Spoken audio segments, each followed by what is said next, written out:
Hello bachon, let's read the question. So the question here is, the figure shows position vector r of a particle at a certain instant. 4 choices for the direction of force, that is to accelerate the particle. All 4 choices lie in the xy plane.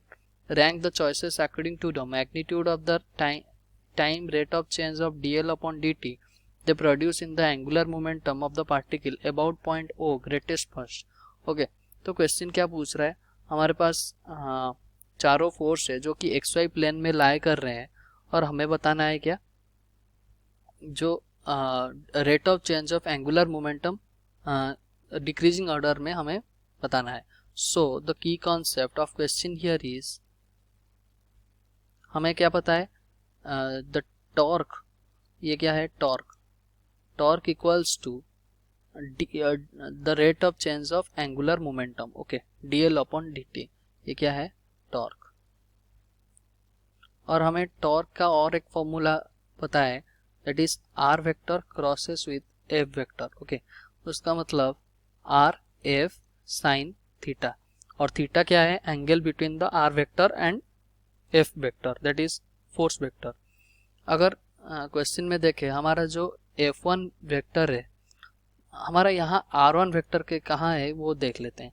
जो r इस point की तरफ direct कर रहा है, मतलब इसी direction में r वेक्टर रहा होगा, और r वेक्टर f1 के साथ कितना एंगल कर रहा है, मान लो ये थीटा है, और r वेक्टर f2 के साथ कितना है 0 डिग्री एंगल कर रहा है, और f3 के साथ लगभग 90 डिग्री एंगल कर रहा है, और f4 के साथ कितना है 180 डिग्री एंगल कर रहा है.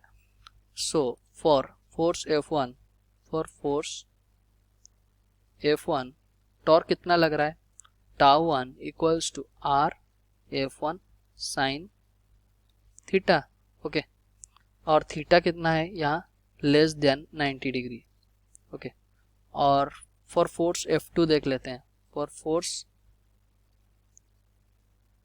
F2 के लिए ये कितना लगता है, τ2 equals to r F2 sign 0.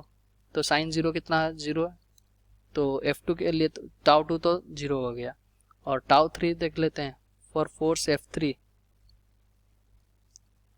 तो τ3 हमारा कितना आ गया, r F3 साइन 90.